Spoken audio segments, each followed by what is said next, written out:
까지 쓰임받는 사람이라는 제목으로 하나님 말씀을 증거하겠습니다. 처음 시작은 좋지만 어느 순간 보면 우리의 믿음이, 우리의 사명이 희미하게 보이고 그것을 놓칠 때가 있습니다. 환경적인 요인이 될 수 있고 내가 시험 들어서일 수도 있고 어쩔 수 없는 상황들로 그렇게 중간에 포기하는 경우들이 종종 있습니다. 그런데 오늘 말씀 보면은 이 주인공은 마지막까지 하나님 앞에 귀하게 쓰임받는 것을 보게 됩니다. 오늘 본문은 지난주에 있었던 느부갓네살의 두 번째 꿈 이야기를 우리는 함께 살펴보았습니다. 다니엘 그 전 말씀을 보길 원하신다면 교회 홈페이지나 유튜브를 참고하시면 되는데요. 자, 일단 첫 번째 꿈 이후에 이제 두 번째 꿈 사건이 일어나고 그 후에 바로 다음 날이 아니라 30년이 지난 후였습니다. 주전 BC 539년경에 일어난 사건입니다. BC 539년은 엄청나게 중요한 때입니다. 왜냐하면 이때 바벨론이 망하기 때문이죠.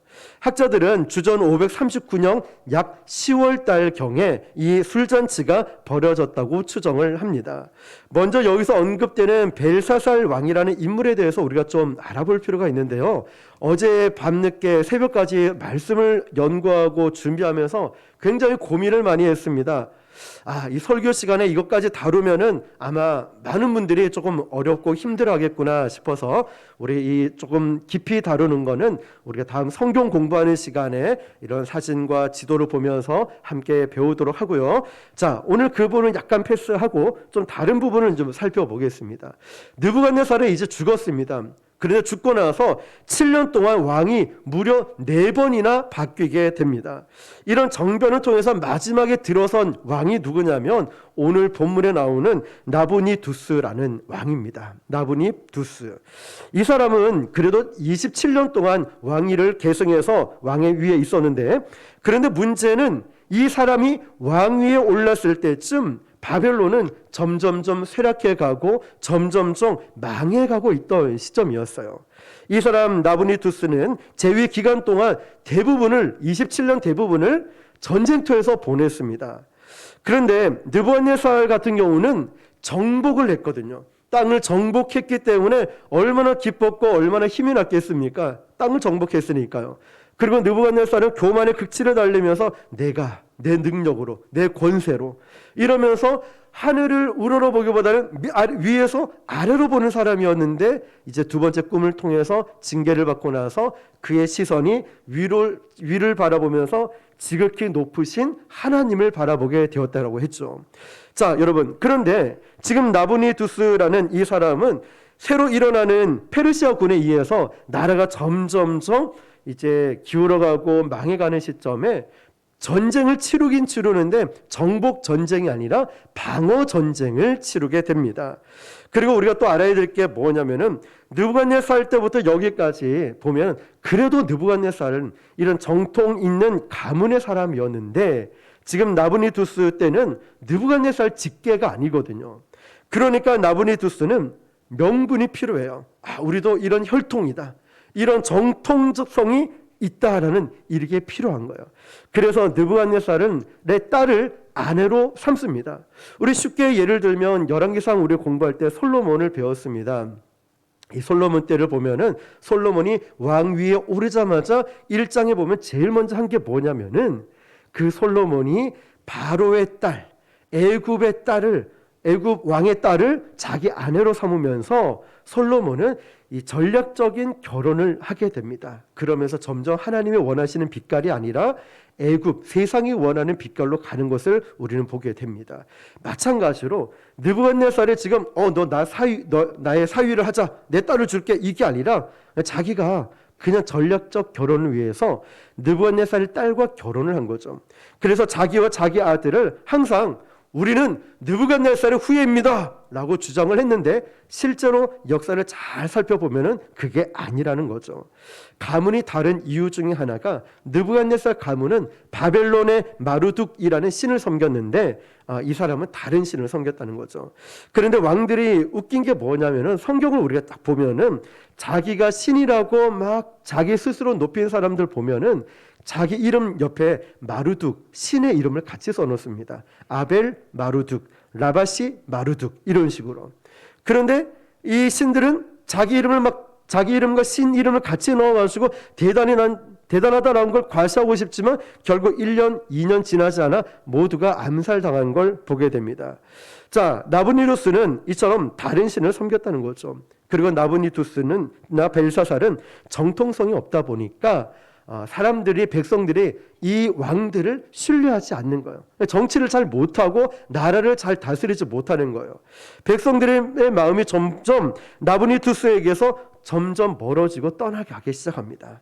자, 그래서 민심이 심각하게 변하면서 바벨론의 민심은, 백성들의 민심은 신흥 강대국으로 부상하고 있는 지금 페르시아 쪽으로 기울이기 시작하는 거예요. 그래서 많은 사람, 백성들이 페르시아 군이 막 진격해 오면은 무조건 그냥 싸우려 하기보다는 항복, 나는 당신의 백성이 되겠다, 당신의 노예가 되겠다, 싸울 생각도 하지 않고 그냥 항복을 해버렸다는 거죠. 그런데 이제 다시 보면은 이 나부니두스 왕이 있는 동안 아까 말씀드렸듯이 그 바벨론 도성에 있지 못했다고 했죠. 왜 못 있었을까요? 방어 전쟁을 치러야 되니까 바벨론 도성이 얼마나 넓습니까? 계속 방어를 치르다 보니까 이 바벨론, 이 땅을 지켜야 되지 이 안에 정치와 나라 운영을 할 수 없었다는 거죠. 그럼 비어있는 바벨론 도성을 상식적으로 우리가 누구에게 맡길까요?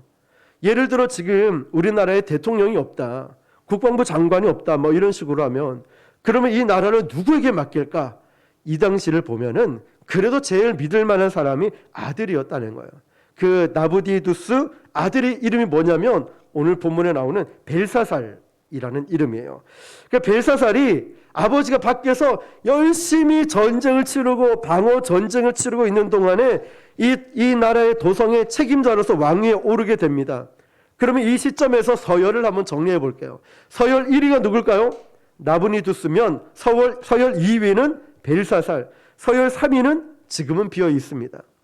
자, 그러면 나중에 이 꿈을 다 풀으면은 이 자리를 너에게 줄게라고 했던 이 서열 세 번째 자리가 있다는 거죠. 자, 그런데 느부갓네살의 죽음 이후에 나라가 점점점 기울어져 가고 있다가 벨사살이 지금 뭘 하고 있냐면 오늘 본문 5장 1절 위에 소 제목을 보면 벨사살 왕이 잔치를 베풀다라고 되어 있습니다. 지금 이 잔치도 그냥 잔치가 아니라 술잔치를 벌이고 있는 거예요. 그리고 이 당시 BC 539년경 10월쯤에 어떻게 됐냐면 아버지 나부니두스가 밀려오는 페르시아 군대와 마지막 전쟁을 치르다가 결국 그 마지막 전쟁에서 패하고 아라비아 어느 사막에 숨어 지내고 있었어요. 아버지는. 그런데 밀려온 페르시아 군이 바벨론 도성을 다 포위하고 있어요. 2년 동안 아주 비오듯한 공격을 퍼부으면서 이제 바벨론의 숨통이 끊어지려고 하는 바로 그때라는 거예요. 자, 그때. 그러니까 여러분 어떤 상상이 되십니까? 지금 이 나라가 모든 전쟁에서 다 패했어요. 바벨론이. 그리고 밀려오는 페르시아 대군한테 이제 바벨론 도성이 포위당하고 있는 이 시점인 거예요. 그러면 왕과 이 백성들이 그리고 정치 지도자들과 군인들이 뭘 해야 될까요? 성 안에서 방어전을 치러야 되지 않겠습니까? 이게 상식적으로 당연히 방어를 해야 되죠. 그런데 바벨론 도성 안에서 1000명이 넘는 사람이 뭘 했다고요? 잔치인데 무슨 잔치요? 술잔치를 벌이고 있다는 거예요. 지금도 그렇지만 여러분 100명만 모여도 얼마나 많습니까? 1000명이 넘는 사람이 바벨론 도성에 웅성웅성 모여가지고 술을 마시고 술판을 벌였다는 거죠. 그런데 우리가 여기서 생각해 봐야 할 거는 왜 하필 지금 이렇게 이 시점에 위급하고 다급한 시점에 나라가 망해가고 있는 이 시점에 술판을 벌였을까? 이런 생각을 할 필요가 있죠. 그들은 첫 번째, 천혜의 요새였던 바벨론 도성은 절대 무너지지 않는다는 헛된 자신감을 갖고 있어요. 여러분이 믿고 있던 건강, 갑자기 병원 가니까 큰 질병을 얻어요. 물질 한순간에 없어져 버려요. 내가 믿고 있던 사람, 나도 몰랐는데 배신을 하면서 나를 떠나게 돼요. 직장 하루아침에 잃게 될 때도 많고, 내가 믿고 있던 모든 것, 이것만큼은 영원해라고 믿고 있던 모든 것이 언젠가 한순간에 모래성처럼 무너질 때가 있다는 거예요. 근데 바벨론 도성 안에 있는 벨사살부터 시작해서 그 백성들이 헛된 야망과 꿈을 갖고 절대 무너지지 않아. 이 헛된 자신감을 갖고 있어요. 그게 무너졌을 때 어떻게 하려고 그래요? 여러분, 그래서 그리스의 역사학자 헤로도토스는 이렇게 말합니다. 광대한 사막 가운데 있었던 바벨론 도성을 이렇게 재현을 합니다. 각 변의 길이가 23km, 성 전체 둘레가 90km, 성 전체, 사각형의 전체. 제가 이 90km면 어떻게 이해가 될까 거리 계산을 해보니까요. 부산에서 동대구까지가 80km더라고요. 대구까지는 82km. 여기보다 훨씬 더 먼 거리가 바벨론 직사각형의 도성이라는 거예요. 여러분, 그리고 바벨론 도성이 왜 난공불락이었냐면 그 당시에 거기 흐르고 있는 강이 하나 있었어요. 유프라테스 강이라고 하는데 그 강줄기를 성 안에 중간에 흐르게 만들고 양가에 이렇게 흐르게 만들어요. 그 폭만 해도 20m나 돼요.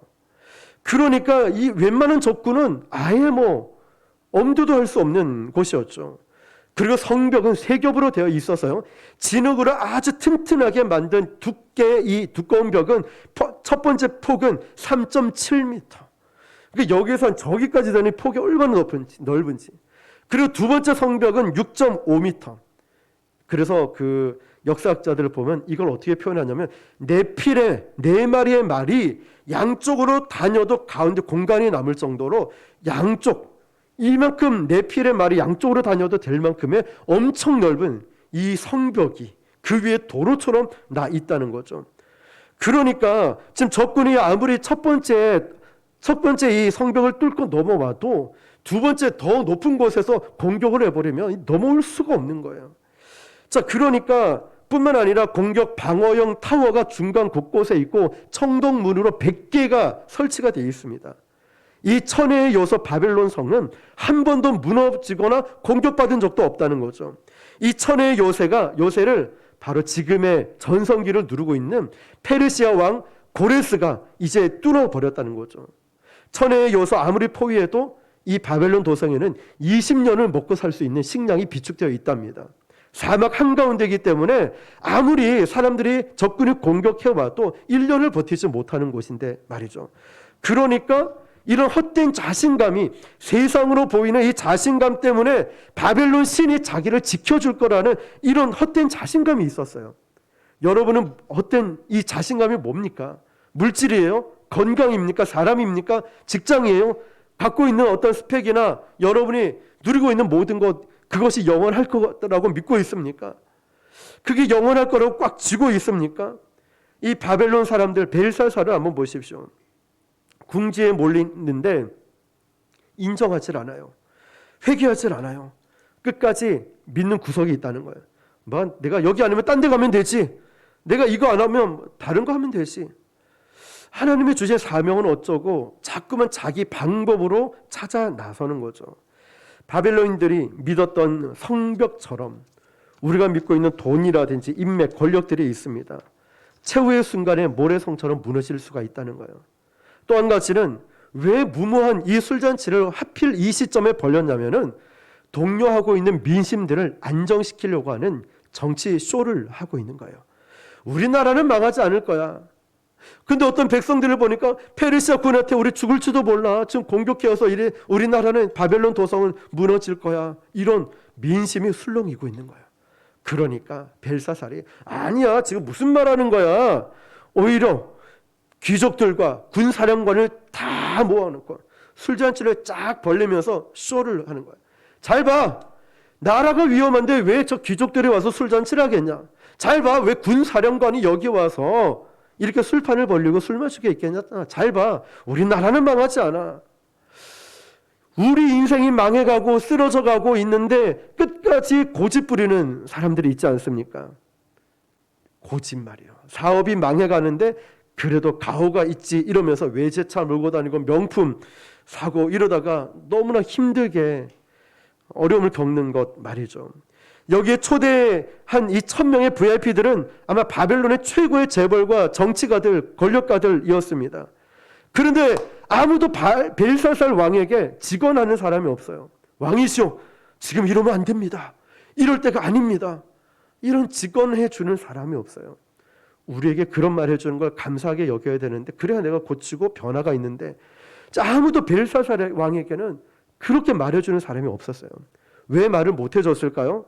바벨론의 고위층부터 이미 다 썩었기 때문에 그래요. 부정부패 타락했기 때문에 이제 아무도 그런 얘기할 수가 없었다는 거예요. 그런데 자, 이제 여기서부터 문제가 시작이 됩니다. 1000명이 넘는 신하들이 있고 거기에 보면 왕후들, 후궁들, 무리들이 섞여 있다라고 합니다. 술판을 벌렸어요. 요즘식으로 말하면 룸살롱을 만들었는데 그냥 뭐 20-30명 정도가 아니라 1000명이 넘게, 승재 너무 좋아하는 것 같은데 경험이. 자, 갑자기. 자, 어쨌든 이렇게 룸살롱을 만들어서 막 술판을 벌이고 있는. 어떨까요? 흥이 막 올라서 에헤야 디야 막 이러면서 춤을 추고 한잔해서 막 이러면서 술판을 벌이고 있는 거예요. 그런데 거기까지는 괜찮은데 갑자기 거기서 벨사살이 한 가지 이상한 결정을 내립니다. 생각해 보니까 67년 전에 우리 증조 할아버지가 느부갓네살이 예루살렘에 가서 침공했을 때 그 성전에서 가져온 은금, 그 집기들 있지? 자, 그거 가져와. 지금 그거를 가져오래요. 술판에. 왜 가져오라 했을까요? 거기에 술을 따라 먹겠다는 거예요. 1000명이 넘는 이 술자리에 술을 부을 정도로 많이 가져왔어요. 고성방가에다가 막 광란의 현장을 만들고 있어요. 그것도 모자라서 4절을 보니까요. 같이 한번 읽어볼게요. 4절 시작. 그들이 술을 마시고는 그 금, 은, 구리, 쇠, 나무, 돌로 만든 신들을 찬양하니라. 아멘. 지금 그 집기들로 음란한 파티에서 이제 막 술잔으로 쓰면서 자신들의 신들을 찬양했다는 거예요. 우상숭배했다는 거죠. 먼저 우리는 술로 인한 방탕과 우상숭배가 가지고 있는 공통적인 죄성을 볼 필요 있어요. 우리가 잘 알고 있는 에베소서 5장 18절 보니까 술 취하지 말라 이는 방탕한 것이니 오직 성령으로 충만함을 받으라. 아멘. 술 취하는 것을 사도 바울이 그냥 이야기한 게 아니에요. 그 당시에 상징적으로 말하고 있는 거예요. 지금 그 당시도 보니까 술 문화가 많았는데 그냥 술을 적당히 마시는 게 아니라 술을 취할 정도로 마시면서 문제가 자꾸 사건이 일어나는 거예요. 이 부분을 영어 성경에 보니까 재밌게 표현하고 있어요. 술 취하지 말라, 이건 도덕적인 타락을 의미하고 있는데요. 술 취하면 어떤 힘이 너를 끌고 가게 될 거다. 이 의미가 있어요. 영어 성경에. 많은 분들이 그러죠. 술 좀 마시는 게 어떻습니까? 쿨하게 좀 마시고 분위기 좀 맞추는데 어떻습니까? 너무 딱딱하게 그러지 마세요. 말합니다. 그런데 사실 술을 적당히 마시는 건 거의 없지 않습니까? 우리는 우리 자신을 끄는 힘이 없어요. 술 마시는 분들을 보면은 대충 마시는 게 아니라 대부분 취할 때까지 마시죠. 술 취하게 되면 우리가 내 자신을 통제할 수 없는 그 어떤 힘이 나를 끌고 가게 됩니다. 잘 보세요. 나를 끌고 가게 돼요. 바로 내 속에 있는 죄성을 끌어내게 되는 거예요. 제가 예전에 이전 교회 섬길 때 어떤 성도님이 계신데요. 전도가 돼서 교회에 오셨는데 이분은 항상 전화로 해서 이 목사 바꿔라. 이제 그전 교회에서 사무 간사님에게 이 목사님 바꿔라. 님자도 안 했다. 이 목사 바꿔라. 막 이랬어요. 그러면 이제 저는 처음에는 그 사무 간사님이 집사님이 목사님 바쁘십니다. 이렇게 해요. 그런데 제가 몇 번 계속 전화 오는 걸 보고 집사님 다음부터 전화 오면 저 바꿔주세요 하고 다 들어줬어요. 그리고 교회까지 오시라 했어요. 그러면서 이제 얘기를 듣고 또 가셔요. 그런데 제가 항상 그 교회는 일부 예배만 드렸어요. 그때는 이제 그 3층의 본당 예배는 1200석, 위에 300석이 있어요. 그러면 얼마나 넓습니까? 일부는 제가 설교했으니까 설교하기 전에 대표 기도자가 대표하면 전 뒤에 앉아 있는데 저 가운데로 딱 이렇게 걸어오셔요. 딱 그분이 걸어오십니다. 오시면서 자기가 굉장히 담임 목사님처럼 아니면 굉장히 높은 사람처럼 막 걸어와서 어떻게 하냐, 강대상에 올라와서 제 옆에 딱 앉아서 이렇게 앉아 계시는 거예요. 교회에서 흔히 볼 수 없는 광경들이죠. 그러면서 본인이 아멘도 하고 본인이 막 이런저런 얘기하길래 기도자가 방해가 되잖아요. 자, 그래서 그분의 손을 꽉 잡고 따뜻하게 같이 내려가시죠. 손을 잡고 내려가서 이 앞에 또 앉혀드려요. 그러면 예배 끝날 때까지 또 조용히 계셔요. 그 술만 먹으면 전화가 오는데, 그런데 제가 그 교회 사임하고 나올 때쯤에 어떻게 변화됐냐면, 그렇게 고성방가하고 싸우고 막 이랬던 분도 하나님의 때가 되니까 온순한 양처럼 돼서 지금은 몇 년 전에 집사 임명을 받았다 하더라고요. 그러면서 교회에서 봉사하고 얼마나 순한 양이 된지 몰라요. 근데 이분도 술을 마시지 않으면 제 눈도 못 쳐다봐요. 부끄러워가지고. 그냥 술을 마시면은 째려봅니다. 얼마나 막 눈에 레이저 나올 정도로. 어떤 자기를 이끌어가는, 그리고 자기 속에 있는 죄성을 이 술이 끌어낸다는 거죠. 어느 나라 어느 문화든지 술이 들어갔을 때 나오는 상황이 이런 똑같다는 거죠. 여기서 보니까 왕과 귀족들과 왕후 후궁들이 가득 찼다라고 그러죠. 남녀가 섞인 음탕한 파티라는 거죠. 우상을 막 찬양했다라고 그러지 않습니까? 바벨론의 우상은 어떤 우상인지 압니까? 굉장히 폭력적인 우상이었다는 거예요. 음란한 신들이고 황금을 막 깔면서 이 돈을 막 찬양하는 이런 신이었다는 거예요. 이것들을 찬양했다는 것은 우리가 술 취하게 되면은 우리도 알지 못했던 우리 속에 있는 폭력성과 또 남을 원망함, 돈에 대한 아니면 욕심, 음란함들이 이 술 때문에 막 끄집어 나온다는 거죠. 자, 이때부터 벨사살이 지금 어떤 상황에 들어간지를 우리가 볼 필요가 있어요. 벨사살은 이런 흥에 취해 있는 이 시점에 갑자기 뜬금없이 67년 전에 있었던 느부갓네살 때 예루살렘 신전에서 가져온 집기들을 가지고 오라는 거예요. 그걸 술잔으로 사용했다는 거죠. 이유가 뭘까요? 그걸 한 가지예요. 바벨론은 어느 나라든 점령을 하게 되면 그 나라의 신을 바벨론이 이겼다라고 말하는 거예요. 그 나라를 점령했다 이게 아니라 그 나라의 신을 이겼다라고 하는 거예요. 그래서 지금 그 나라에 있는 모든 신전에 있는 집기들을 다 가지고 와서 바벨론 신전 앞에 다 모아놔요. 자기들이 믿고 있는 마르둑 신전 앞에 다 내려놓았다는 거죠. 그러면 바벨론이 점령한 나라들이 한둘이겠습니까? 유다보다 훨씬 더 크고 강한 나라도 많이 점령했는데 그런 거는 다 놔두고 지금 그 예루살렘에 있던 집기들 까마득히 잊을만한 한데 67년 전에 있었던 그 작은 나라 유다 예루살렘의 성전에서 가져온 이 집기를 가지고 와라 라고 이야기를 합니다. 왜 그럴까요? 갑자기 우연히 생각났을까요? 아니라는 거예요. 지금 이 상황은 느부갓네살 왕 때부터 바벨론 전역에 퍼져 있는 다니엘과 세 친구들에 대한 그리고 하나님에 대한 공포가 전설처럼 내려오고 있다는 사실이에요. 우린 이걸 꼭 놓쳐서는 안 됩니다. 하나님의 사람이 가는 곳마다 하나님의 사람이 있는 곳마다 이지훈 목사가 대단하고 두려운 게 아니라 나와 함께하고 계신 하나님의 두려운 거예요. 그 하나님이 위대하다는 것이죠. 바벨론은 어떤 나라를 점령해 보고 나서 후회한 적이 없었어요. 그냥 점령하면 딱 끝이었습니다. 그런데 이스라엘은 아니었습니다. 분명 유다를 짓밟아 버렸는데 포로로 다 끌려왔는데 다니엘과 세 친구들 때문에 하나님을 다시 보게 된 거예요. 저는 저와 여러분 때문에 세상 사람들이 하나님을 다시 한번 볼 수 있길 바랍니다. 저와 여러분의 삶을 통해서 저와 여러분이 가는 곳마다 도대체 왜 그럴까? 야, 정말 이분은 하나님이 함께 하시는 것 같아. 이 부국 순복음교회는 정말 다르구나. 이 교회는 정말 다르구나. 이런 거 말이죠. 지난주에 전도하러 갔을 때 우리 전도하다 가면 그런 얘기 많이 듣지 않습니까? 불교 달력 있던 자리를 떼버리고 우리 교회 달력을 걸어놓으면서 목사님이 교회 달력 거는 거 좋아해서 이제 뭐 불교에서 온 걸 저 끝에 보내버렸습니다. 교회 달력을 걸어놓으면서 거기 있는 성경 구절을 같이 읽고 그러면서 교회는 다르다는 걸 알려주는 거예요. 그래서 지금 풀무불 앞에 있는 그 세 친구들 때문에 느부갓네살은 한번 무릎을 꿇게 되고 첫 번째 꿈, 두 번째 꿈을 꿀 때 그냥 하나님 앞에 무릎을 꿇게 되는 거죠. 대국민 조서까지 발표했던 하나님에 대한 소문을 이 바벨론 사람들이 전설처럼 들었다는 거예요. 한 번도 무릎 꿇어본 적이 없던 이 바벨론이 그 신처럼 여겼던 느부갓네살을 무릎 꿇었던 이 존재가 유대 땅, 유대 나라. 그 나라는 전멸시켰지만 이 유다의 하나님에 대한 공포만큼은 바벨론 사람들의 뇌리에 남아서 전설처럼 내려오고 있다는 것이죠.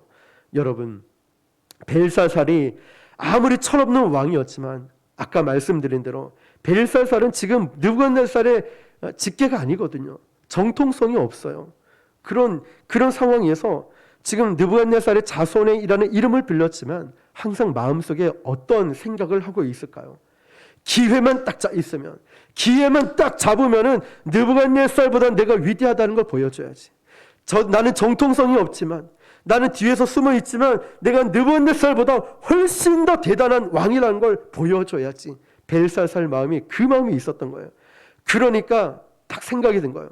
자, 내가 저 예루살렘에서 가져온 저 집기를 가져와서 이걸로 술탈취를 하면서 모욕을 주면은, 바벨론 신들을 찬양하면은 저 위대한 전설의 느부갓네살도 무릎 꿇었던 하나님을 내가 무릎 꿇어버리겠다.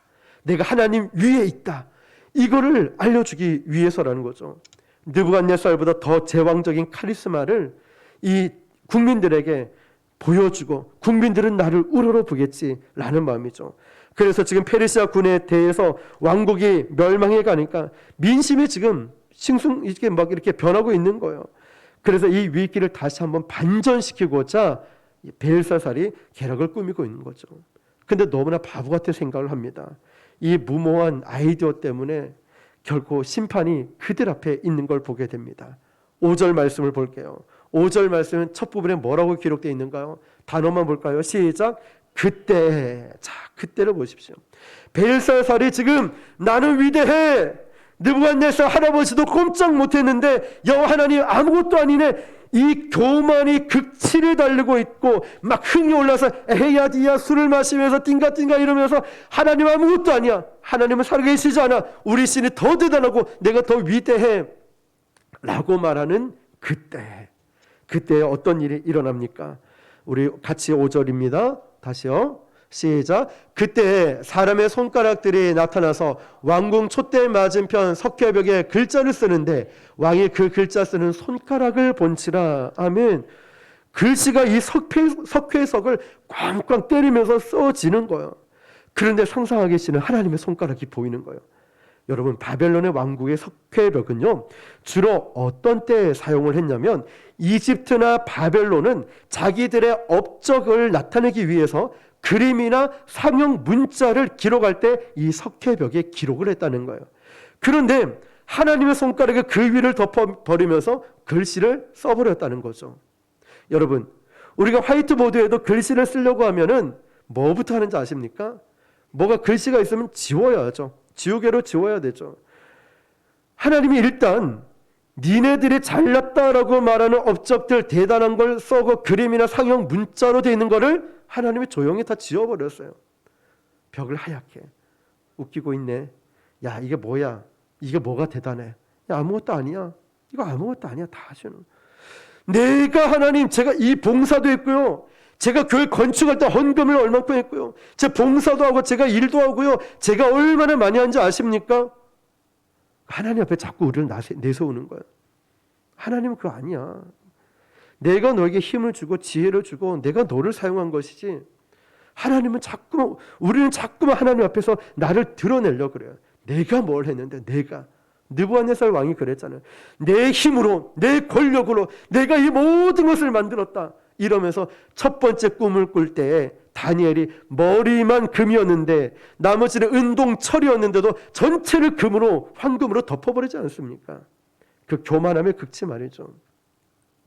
우리는 내가가 아닌 바로 그 다음에 징계를 받고 느부갓네살이 깨닫고 지극히 높으신 하나님을 발견했듯이 우리의 삶에도 내가가 아닌 하나님 중심으로 살아갈 수 있기를 축복합니다. 하나님이 다 지워버린 거예요.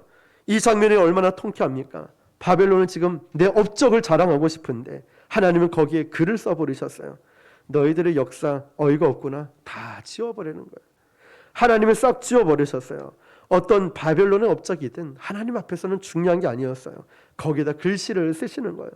사람들은 이 글씨를 쓸 때 마치 도끼로 내리치는 것 같다라고 합니다.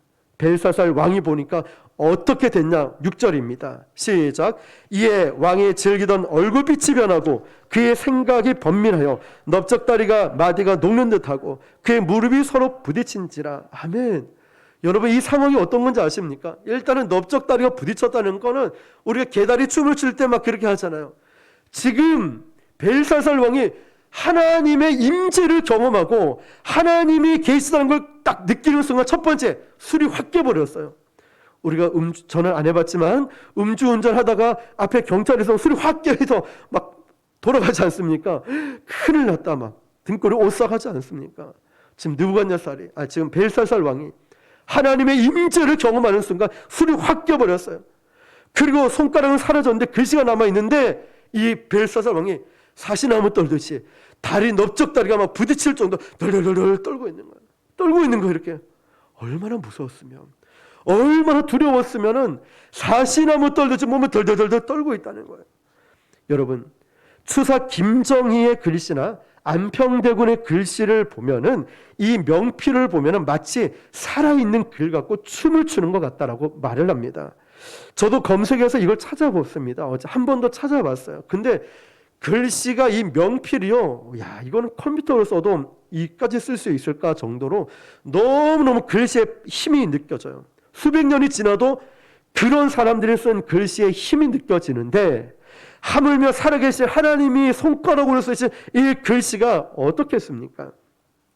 이 글씨에서 뿜어나오는 하나님의 임재가 이건 말로 표현할 수가 없다는 거예요. 전부 다 얼어서 꼼짝을 못해요. 지금 벨사살이 지금 그 하나님의 임재를 경험하고 비명을 지르고 있어요. 7절입니다. 시작. 왕이 크게 소리질러 술객과 갈대아 술사와 점쟁이를 불러오게 하고 바벨론의 지혜자들에게 말하되 누구를 막론하고 이 글자를 읽고 그 해석을 내게 보이면 자주색 옷을 입히고 금사슬을 그의 목에 걸어 주리니 그를 나라의 셋째 통치자로 삼으리라 하니라. 아멘. 자, 아까 말씀드렸듯이 첫 번째 왕이 있고 두 번째 아들 벨사살, 세 번째 왕을 권력자로 삼겠다는 거예요. 근데 7절 처음에 보니까 왕이 크게 소리질러, 이게 뭡니까? 너무너무 놀랍고 너무 무서우니까 이 왕이 채통을 지켜야 되는데 비명을 지르는 거예요. 얼마나 무서워. 비명을 지르면서 온몸이 떨고 있는 거예요. 여러분, 누구든지 빨리빨리 와. 술사와 술객들이든 모두 와서 이거 글씨만 풀어준다면 내가 자주옷과 금사슬을 줄게. 왕족만 입을 수 있는 거 다 주고 최고의 권력을 주고 셋째 통치자의 권력도 너에게 줄게 말하는 거예요. 그러니까 이거 좀 풀어달라고 이 벨사살 왕이 정신이 나가버린 거예요. 그러니까 지금 바벨론 최고의 술객들, 술사, 점쟁이, 학자들을 다 불렀는데 이 글씨를 해독하려고 했는데 해독을 못하고 있는 거예요. 해석을 못해요. 그런데 여러분, 다니엘서를 보면 유독 몇 번이나 반복해서 나오는 그런 단어가 있습니다. 그게 뭔지 아십니까? 아무도 해석할 수 없더라. 그 누구도 능히 해석할 수 없더라. 이 말씀이 유독 다니엘서만 나오고 있다는 거예요. 그냥 느부갓네살의 첫 번째 꿈 다니엘이 해석할 때도 두 번째도 그렇고 아무도 그걸 풀지도 못하고 해석하지 못했다는 거예요. 바벨론 사람들이 무식해서 그럴까요? 아니에요. 바벨론 사람들은 굉장히 똑똑한 사람들이에요. 피라미드를 만든 이집트인들보다 수사학으로 건축학으로 더 발달된 곳이 바벨론이었다는 거예요. 근데 아무도 못 풀었습니다. 이게 하나님의 영광이라는 거예요. 인간의 자질구레한 문제는 우리가 몸부림치면 풀릴지도 모르죠. 풀 수도 있어요. 그러나 결정적인 문제는 하나님 앞에 엎드리지 않으면 도저히 풀 수가 없다는 거예요. 여러분, 그래서 우리가 연말 연초, 우리 내일부터지 않습니까? 새벽 기도를 시작하는 거예요. 이번 한 해 하나님, 제가 풀지 못한 문제가 있습니다. 이 사람 만나보고 또 돈도 빌려보고 인맥을 다 동원해봤지만 풀지 못했습니다. 어떻게 해야 돼요? 하나님 앞에 엎드리라는 거죠. 그거는 이제 연초 또 기도에 이어가죠. 이제 앞으로 풀지 못할 문제들도 하나님 제가 엎드리겠습니다. 기도하지 않으면 하나님의 역사하실 수 없으니. 그러니까 여러분, 새벽이라 힘들어요. 저녁 시간은 바쁘대요. 오후 시간은 출근해야 되고 시간이 없대요. 언제 기도하겠습니까? 힘들죠. 피곤하죠. 그렇지만 우리가 정말 절박한 심정이 있다면 하나님 앞에 기도해야 되지 않을까요? 연말 연초 1년에 한 번 딱 합니다. 교회를 개척하고 나서부터 계속 해오고 있는 거죠. 너무나 중요하기 때문에 그래요. 여러분, 그러나 벨사살은 하나님을 모르니까 세상적인 방법을 동원하는 거예요. 세상적 방법을 쓰면 쓸수록 더 모르겠는 거예요. 이 글씨가 계속 공포심이 오는 거예요. 이게 계시거든요. 계시는 하나님이 드러내주지 않으면 모른다는 거예요. 사람은 모르는 것에 대한 공포가 있습니다. 글씨도 무서운데 그 뜻을 아는 사람이 아무도 없는 거예요. 지금 벨사살 왕은 패닉에 빠진 거예요. 하나도 모르겠어. 난 죽을 것 같아. 이런 혼란한 상태에 누가 오냐면 10절을 보니까 왕비가 들어옵니다. 이제 왕비가 나타났는데 개역 개정에 보면 번역이 좀 잘못되어 있어요. 여기서 왕비가 그러면 벨사살의 아내로 부인으로 착각하기 쉬운데 개역 한글에 보면은 태후라고 되어 있습니다. 그러니까 어머니죠. 엄마. 아버지는 라보니두스의 부인이죠. 그러니까 느부갓네살의 딸이고 이 여자는 보통 여자가 아니에요. 바벨론 역사에 보면은 엄청난 카리스마로 나보니두스와 벨사살에게도 큰 영향력을 행사했던 것으로 알려집니다. 자, 태후가 딱 들어오자마자 역시 뭐라고 할까요? 10절입니다. 시작. 왕비가 왕과 그 귀족들의 말로 말미암아 잔치하는 궁에 들어왔더니 이래 말하여 이르되 왕이여 만수무강하옵소서. 왕의 생각을 번민하게 하지 말며 얼굴빛을 변할 것도 아니니이다. 아멘. 지금 조금 쉽게 얘기하면 엄마가 아들한테 야단을 치고 있는 거야. 야, 너 왜 이렇게 주접 들고 있니?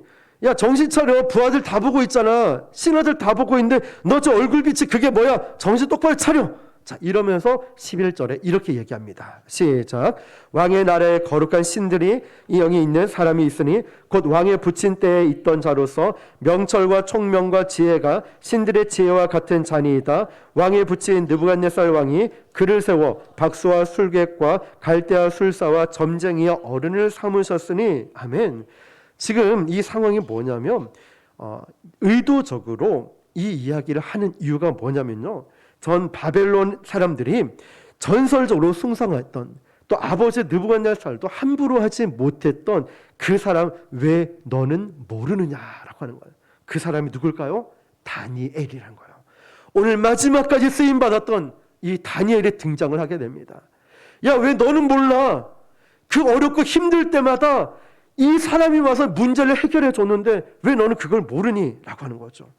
이때 다니엘의 나이가 몇 살일까요? 82세였어요. 15세, 15살의 어린 나이, 중학생 되는 나이로 포로로 끌려왔다가 최고의 권력까지 올렸다가 이제 수십 년이 지나서 은퇴를 했는데 다시 역사의 한복판으로 오게 됩니다. 현직에 물러나 있지만 다니엘은 느부갓네살 이후로 4명의 왕이 바뀌는 걸 보면서 야, 이제 바벨론은 이제 끝나겠구나. 이걸 짐작을 하고 있었죠. 그리고 신흥대국이었던 페르시아 제국이 막 올라오는 걸 보면서 페르시아 시대가 오겠구나. 이걸 짐작을 하고 있었죠.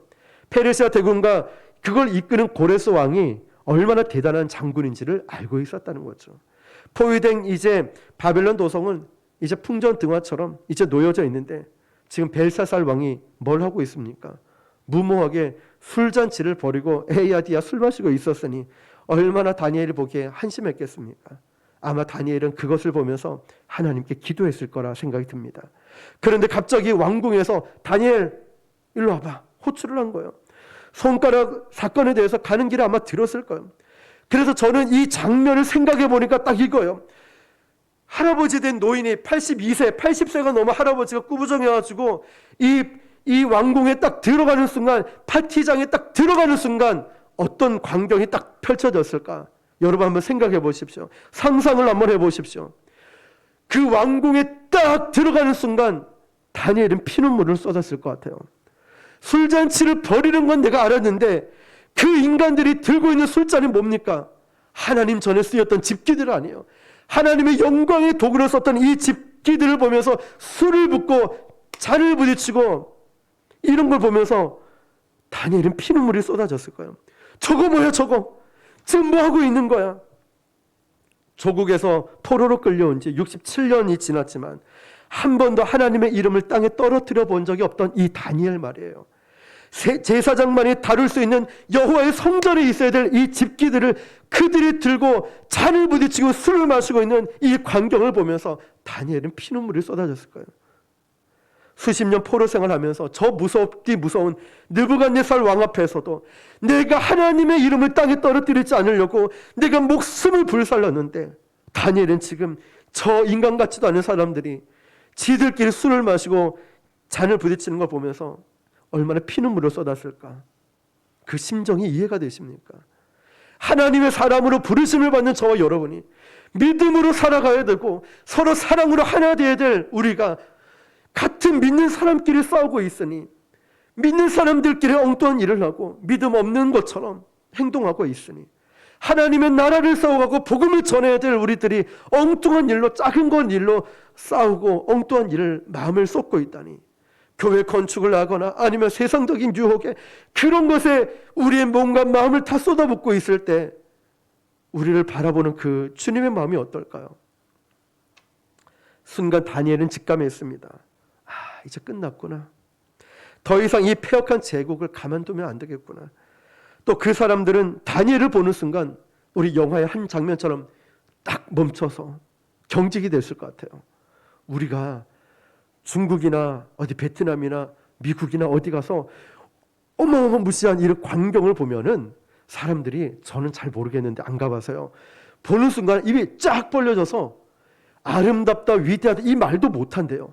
너무너무 위대해서, 너무너무 아름답고 위대해서 말로 표현할 단어가 없다고 합니다. 지금 이 백성들이 다니엘을 보는 순간 입이 쫙 벌려지고 술잔을 들고 또 술잔도 그대로 내버렸을 것 같아요. 다니엘은, 야, 너 지금 뭘로 술 마시고 있니? 다니엘을 보는 순간 굉장한 영적인 카리스마를 느꼈을 거예요. 그때 벨사살이 다니엘에게 대화를 시도합니다. 다니엘에 대해서 소문만 들었는데 이제 직접 만나보니까 14절과 16절을 보니까 내가 네게 대하여 들었은즉 이라고 이야기를 합니다. 소문을 듣는 것과 전설적인 사람을 직접 만나는 건 하늘과 땅 차이죠. 이제 벨사살이 자기 분수를 알 차례가 됐는데 태후가, 어머니가 그토록 다니엘에 대해서 소개해서 알고는 있었겠죠. 느부갓네살 할아버지도 존경했던 사람이라고 했는데 벨사살이 다니엘을 보니까 이제 늙은 할아버지가 된 거예요. 오만 방자하게 13절 보니까 이렇게 얘기합니다. 시작. 왕이 다니엘에게 말하되 네가 나의 부왕이 유다에서 사로잡아 온 유다 자손 중에 그 다니엘이냐? 몰라서 묻겠습니까? 몰랐겠어요, 다니엘인지? 다니엘을 데려오라 해서 다니엘이 왔는데 다니엘은 몰랐겠습니까? 이 말이 뭐냐면, 네가 아무리 잘나봤자 네는 우리 조상한테 포로로 잡혀온 포로 아니냐? 지금 다니엘을 기를 죽이고 있는 거예요. 14절입니다. 시작. 내가 네게 대하여 들었은즉 내 안에는 신들의 영이 있으므로 내가 명철과 총명과 비상한 지혜가 있다 하도다. 아멘. 비아냥거리는 거죠. 사실 훌륭한 신하는 왕이 다 알아봅니다. 아무리 정권이 바뀌어도 말이죠. 그러니까 세종대왕은 자기를 반대했지만 아버지가 중용했던 황희 같은 사람도 영의정으로 썼지 않습니까? 그런데 느부갓네살 이후의 왕들은 한 사람도 다니엘의 훌륭함을 알아보고 중용하는 사람, 다시 기용한 사람이 없었다는 거죠. 제가 볼 때는 은근히 다니엘을 두려워하고 있었던 거예요. 더 정확하게 말하면 다니엘과 함께 하시는 하나님을 두려워하고 있다는 거죠. 그러니까 나라가 망할 때쯤 되니까 이제 다니엘을 데려온 것 아니겠습니까? 진짜 급해지면 살기 위해서라도 세상은 하나님의 사람을 찾게 되어 있습니다. 지금 자기가 아쉬우면서도 지금 다니엘에게 뭐라고 얘기하냐면, 내가 금사슬도 주고 자주옷도 주고 네가 세 번째 권력도 줄 테니까 돈도 주고 권력 다 주겠다. 이 문제만 해결해도 라고 얘기하는 거예요. 이제 벨사살이 지금 착각을 하고 있는 거예요. 끝까지 다니엘이 자기 신하로 착각을 하고 있는 거예요. 그런데 할아버지였던 느부갓네살은 인정했잖아요. 네가 내 신하지만 신하 같지가 않다. 네는 하나님의 사람이라고. 하나님의 사람이라고 인정을 받지 않습니까? 다니엘은 이미 이 바벨론 왕국의 운명이 끝에 왔다는 걸 알고 있었습니다. 망하기 전에 주는 이 권력, 돈, 이 명예가 무슨 의미가 있겠습니까? 그래서 벨사살의 왕의 제안을 한마디로 거절을 합니다. 그러면서 늙었지만 살아있는 하나님의 사람의 모습을 보여줍니다. 17절입니다. 시작. 다니엘이 왕에게 대답하여 이르되 왕의 예물은 왕이 친히 가지시며 왕의 상급은 다른 사람에게 주옵소서. 그럴지라도 내가 왕을 위하여 이 글을 읽으며 그 해석을 아뢰리이다. 아멘. 돈, 권력, 명예 다 필요 없습니다. 우상 숭배하는 세상과 돈과 권력에 취한 세상과 망해가면서도 그걸 인정하지 않는 허무한 이 사람들의 모습을 보면서 단호하게 거절하는 다니엘을 보십시오. 여기에 있는 벨사살의 신하들은 세대가 바뀌었기 때문에 다니엘에 대해서는 전설로만 알고 있었다는 거죠. 직접 본 거는 처음 봤다는 거예요. 인간적으로 보면은 80세의 노인, 할아버지죠. 점점 이렇게 노인이 왔는데 점점 이 다니엘을 보니까 그 다니엘에게서 뿜겨져 나오는 이 기백, 눈빛, 카리스마, 또한 왕이 준다고 하는 모든 명예와 권력들을 한순간에 다 거절해 버리면서 난 그건 필요 없습니다. 중요한 건 나는 하나님이 주시는 메시지를 전하겠습니다라고 강력하게 이야기하고 있다는 거죠. 다니엘을 전설로만 들었던 다니엘이 이제 혼자 들어온 노인인데 그 1000명이 넘는 사람들 앞에, 최고의 VIP들 앞에 지금 이 사람들은 꼼짝도 못하고 있다는 거죠. 진짜 하나님의 사람은 이런 게 있어야 됩니다. 사랑하는 성도 여러분, 하나님을 모독하는 이들이 주는 썩은 고기를 먹지 말아야 돼요. 우리가 세상의 악함을, 세상은 나쁘다 라고 말하면서 세상이 주는 유혹들, 쾌락들, 세상이 주는 즐거움들을 내가 받아먹고 누리고 있지 않습니까? 그러면 결국 우리는 세상을 움직일 수 없어요. 세상 속에서 세상 것을 누리면서 세상 것을 받으면서 우리가 세상을 변화시키겠다, 그럴 수 없다는 거죠. 메시지를 전할 때 권위가 생기지 않아요. 능력이 생기지 않는다고. 다니엘은 그 술자리에서 흥청망청하는 사람이 아니었습니다. 왕이 주는 썩은 고기를 먹는 사람이 아니었다는 거죠. 그래서 하나님 앞에 쓰임받을 수 있었습니다. 우리가 이 땅을 살아가면서 이 땅의 것을 누리고 이 땅의 것을 취하면은 결코 이 땅의 사람들, 세상을 변화시킬 수 없다는 거죠. 하나님의 사람답게 말이에요. 사실 다니엘은 지금 연약한 포로 출신, 이제 정권이 바뀌면서 나이가 많은 노인에 불과했지만 하나님은 그를 마지막까지 포기하지 않고 역사의 중심부에 딱 세워주십니다. 다니엘은 지금 다시 한번 어린 시절에, 청년 시절에 저 느부갓네살과 정면 승부했던 이 영적 기백들이 다시 살아나기 시작하는 거예요. 사랑하는 성도 여러분, 우리 자신의 안에 있는 하나님의 영광이 얼마나 큰지 아십니까? 하나님의 임재. 우리는 어쩌면 나이가 많을 수 있고 힘이 없고 모든 것이 끝났다고 생각하십니까? 그렇지 않습니다. 80이 넘은 다니엘도 하나님이 끌어오셨습니다. 디모데후서 4장 17절 보니까 같이 읽을게요. 시작. 주께서 내 곁에 서서 나에게 힘을 주시면 나로 말미암아 선포된 말씀이 온전히 전파되어. 아멘. 그렇습니다, 여러분. 주께서 나에게 힘을 주시면 이제 나로 말미암아 하나님 말씀을 선포하라고 하신 거예요. 이제 다니엘의 또 다른 역사가 시작됩니다. 나머지 부분은 다음 시간에 또 나누겠지만 은퇴 시기는 우리가 정하는 것이 아니라 하나님이 정하시는 거예요. 나에게 사명을 주셨다면 나는 그걸 끝까지 감당해 나가는 거예요. 하나님이 나에게 힘을 주시고 능력 주실 때까지 나는 그 사명을 향해 달려나가야 되는 거예요. 정권이 바뀌었고 왕조가 바뀌었지만 하나님은 그것과 상관없이 다니엘을 끌어오셨습니다. 망해가는 바벨론 권력자에게 하나님의 심판의 도구로 사용하셨다는 겁니다. 우리는 하나님이 숨을 다하는 마지막 날까지 언제 어떻게 우리를 불러 사용하실지 모릅니다. 내가 가진 것, 나의 스펙 이런 게 중요한 게 아니에요. 우리가 준비가 되어 있어야 됩니다. 하나님께서 우리 교회에 부흥을 주시든 우리 개인에게 어떤 놀라운 일을 행하시든 우리는 준비가 되어 있어야 돼요. 어쩌면 그 순간 우리는 인생 전체를 걸어야 되는, 목숨을 걸어야 되는 그 어떤 것일 수도 있어요. 사명 말이죠. 다니엘은 15살 때부터 목숨을 걸었습니다. 무엇에요? 여호와 이름에. 하나님께 그는 모든 것을 걸어서 80세가 된 노인이 돼서도 두려워하지 않았다는 거죠. 저는 저와 여러분이 이제 앞으로 살아가는 인생에서 절대로 타협하지 않길 바랍니다. 절대로 타협하지 마시길 축복합니다. 시편 118편 17절에 내가 죽지 않고 살아서 여호와께서 하시는 일을 선포하리로다. 아멘. 저는 벨사살 앞에 선 늙은 다니엘의 당당한 모습 속에서 로마 권력자 빌라도 앞에 선 예수님의 당당한 모습을 보게 됩니다. 세계를 제패한 로마 제국 앞에서도 예수님은 기죽지 않으셨다는 것이죠. 나의 나라는 이 땅에 있는 것이 아니다라고 말하면서 담대하게 말씀을 선포하셨던 우리 예수님. 그 예수님의 말씀 그리고 로마는 300년 만에 뒤집어지게 됩니다. 사랑하는 성도 여러분, 만약에 우리가 다니엘의 술자리에서 같이 흥청망청 술을 마시고 했더라면 이런 권위, 이 말씀의 능력이 나왔겠습니까? 만약 그 세상 사람들과 함께 어울려 있다면 이 말씀의 권세, 권위가 나왔겠습니까? 세상이 주는 썩은 고기를 받아 먹고 사는 사람이었다면 이 메시지를 못 전합니다. 우리는 구별된 자가 되어야 돼요. 세상의 것이 아닌 하나님의 말씀으로 채워져야 됩니다.